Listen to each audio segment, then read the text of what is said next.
राम राम दोस्तों, कैसे हैं आप लोग। उम्मीद करता हूं आप लोग स्वस्थ होंगे, अच्छे होंगे और आपकी पढ़ाई ऊर्जावान होगी। आज हम लोग विद्युत धारा एवं विद्युत चुंबकत्व के अगले टॉपिक के बारे में जिक्र करने वाले हैं, जिसका नाम है विद्युत आवेश का प्रवाह, फ्लो ऑफ इलेक्ट्रिक चार्ज। देखिए, जैसे कि जल का प्रवाह होता है, एक जगह से दूसरे जगह जल जो है वो आराम से चल सकती है। उसी तरह जो विद्युत आवेश है वो भी चल सकती है, लेकिन यहां पर एक कंडीशन है। क्या कंडीशन है? यहां पर एक विभवांतर होना, इलेक्ट्रिक पोटेंशियल होना जरूरी है।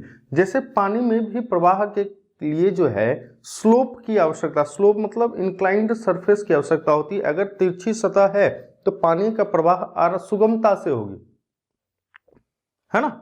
उसी प्रकार से यहां पर जो देखिएगा कि हर वस्तु जो है उसमें इलेक्ट्रॉन्स होते हैं और इलेक्ट्रॉन्स आवेशित होते हैं, है ना। उस पे चार्जेस होते हैं, लेकिन प्रवाह जो है वो सुगमता से, आसानी से नहीं हो पाती। कारण क्या है? उसमें पोटेंशियल डिफरेंस नहीं होता है। तो बात करते हैं हम लोग flow of electric charges. Electric charge जो होता है, विद्युत आवेश जो है, इसका प्रवाह कैसे होता है। तो सबसे पहले बात करते हैं, विद्युत आवेश जो है वो जलधारा की तरफ प्रवाहित हो सकता है। हो सकता है, होता नहीं है लेकिन हो सकता है। आवेशित कणों का निश्चित दिशा में, जो मान लीजिए ये हमारा वायर है, इस वायर में एक निश्चित डायरेक्शन में जो है वो आवेश का अगर प्रवाह होता है, आवेश का प्रवाह संभव होता है, तो इसी आवेशों के प्रवाह को क्या नाम दिया जाता है? विद्युत धारा। अगर मान लीजिए कोई वायर है, इस वायर को अगर हम लेते हैं, इधर आवेश का प्रवाह जो है इस डायरेक्शन में हो रहा है, तो विद्युत धारा का प्रवाह जो है इधर हो रहा है। इधर कहेंगे कि विद्युत धारा है इसके अंदर। अगर आवेश का प्रवाह इधर हो रहा है तो विद्युत धारा की दिशा इधर से हो रही है, ठीक है। तो विद्युत धारा तभी प्रवाहित होगी जब आवेशित कणों का निश्चित दिशा में प्रवाह संभव होगा, अदरवाइज प्रवाह धारा जो है वो नहीं बन पाएगी। देखिए, प्रत्येक वस्तु, जितनी भी वस्तु है, उसमें इलेक्ट्रॉन जो है वो आवेशित कण के रूप में मौजूद है। इलेक्ट्रॉन जो है वो आवेशित कण के रूप में मौजूद है, प्रेजेंट है, फिर भी इसका प्रवाह जो है वो संभव नहीं हो पाता है। तो संभव कैसे होगा? तो विद्युत आवेश का प्रवाह तभी संभव होगा जब उसके बीच में क्या होगा? विभवांतर होगा, जिसको अंग्रेजी में कहते हैं पोटेंशियल डिफरेंस होगा।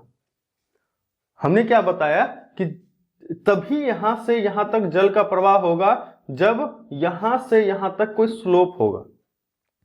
जैसे हम स्लोप को समझते हैं कि जल के प्रवाह के लिए क्या चाहिए? एक डिक्लाइन सरफेस चाहिए, जो कि झुका हुआ सरफेस चाहिए, जिससे कि ऊपर से नीचे की ओर पानी जा सके, है ना। उसी प्रकार से है कि यहां पर तभी यहां पर पोटेंशियल क्या कहते हैं, तभी यहां पर धारा प्रवाह हो सकता है जब यहां पे पोटेंशियल डिफरेंस होगा।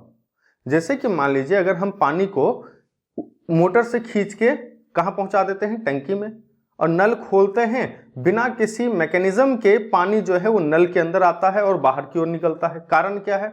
जब हम इसको ऊपर की ओर उठाए तो हमने गुरुत्वीय स्थितिज ऊर्जा के बारे में पढ़ा था।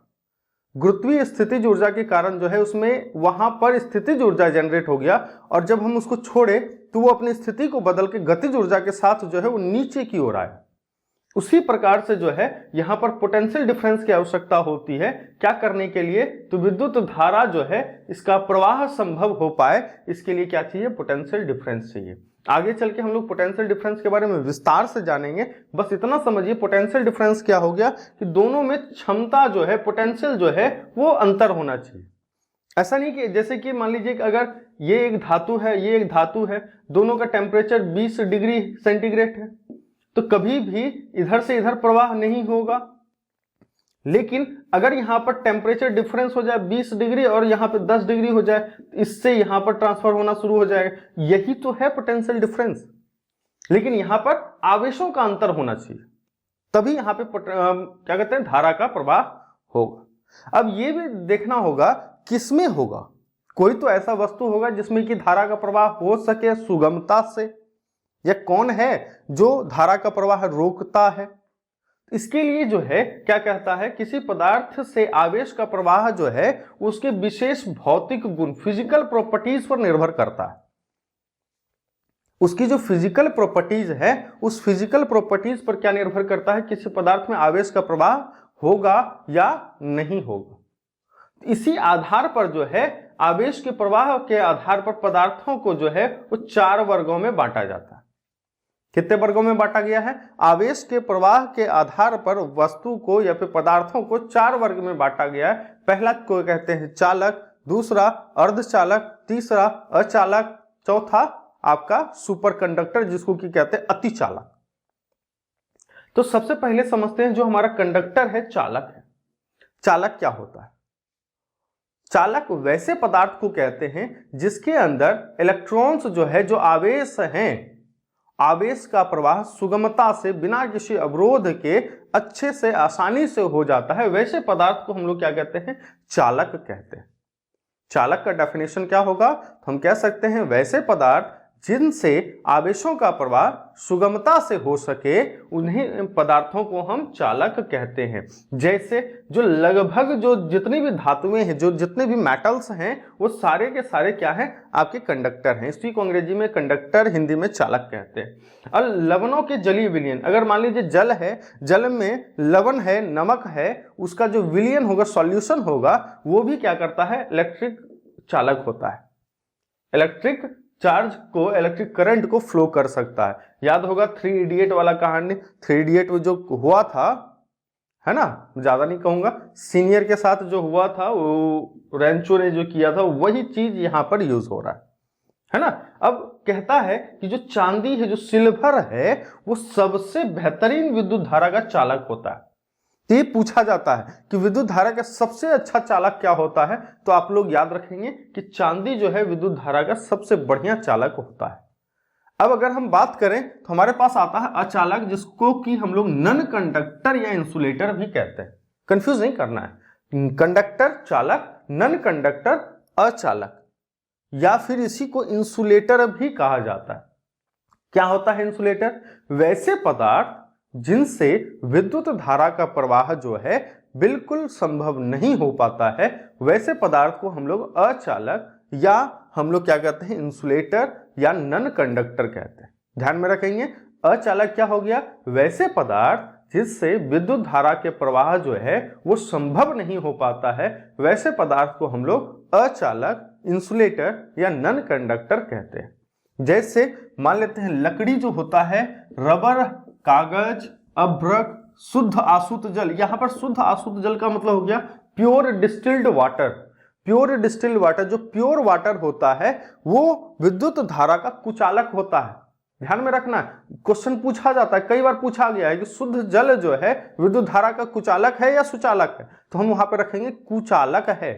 कुचालक, अचालक को कुचालक भी कहता है, नन कंडक्टर भी कहता है, इंसुलेटर भी कहता है। आप नाम में कंफ्यूज नहीं करेंगे, चारों एक ही है ना। तो जो लवणीय सॉल्यूशन अगर दिया रहे, जलों के लवण मिला रहे, तब हम कह सकते हैं वो क्या बनेगा? चालक बनेगा, कंडक्टर बन सकता है। अदरवाइज वो क्या रहेगा? जब शुद्ध रहेगा, प्योर रहेगा, तो क्या कहलाएगा? वो अचालक कहलाएगा या कुचालक कहलाएगा, नन कंडक्टर कहलाएगा, इंसुलेटर कहलाएगा। आगे अगर हम बात करें, तीसरा जो पदार्थ है जिसको कहते हैं हम लोग अर्धचालक।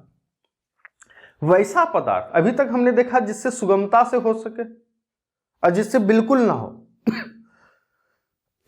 वैसे पदार्थ जो ना चालक हो ना अचालक हो, मतलब जिससे थोड़ा बहुत विद्युत धारा का प्रवाह हो सकता है, वैसे पदार्थ को क्या नाम दिया जाता है? अर्धचालक, या अंग्रेजी में इसी को कहते हैं सेमी कंडक्टर। तो सेमी कंडक्टर क्या हो गया? वैसे पदार्थ जिनसे आवेशों का जो प्रवाह है वो चालक और कुचालक के बीच के तरह हो, या फिर जिनका भौतिक गुण जो है चालक और कुचालक के बीच का हो, वैसे पदार्थ को हम अर्धचालक कहते हैं। जैसे सिलिकॉन, जर्मेनियम, सेलेनियम। नाम याद रखेंगे, जो नाम हमने मेंशन किया है ये कई बार पूछा जाता है कि इनमें से कौन सा अर्धचालक है। तो ध्यान में रखेंगे, सिलिकॉन, जर्मेनियम, सेलेनियम जो है वो अर्धचालक है, सेमीकंडक्टर का एग्जाम्पल है। अब अगर हम बात करें अतिचालक का, किसकी बात करेंगे? अतिचालक, सुपर कंडक्टर की बात करें।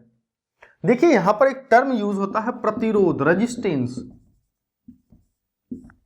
अब रेजिस्टेंस क्या होता है, प्रतिरोध क्या होता है, तो ध्यान में रखना है अपने को कि जो अगर कोई यहां पर धारा प्रवाह हो रहा है, इलेक्ट्रॉन्स का प्रवाह हो रहा है, इस दिशा में अगर मान लेते हैं प्रवाह हो रहा है, तो यहां पर कोई ना कोई ऐसा बैठा है जो इस प्रवाह को रोकने का कोशिश करता है या इस प्रवाह के सुगमता को विरोध में लाता है, विरोध करता है ना।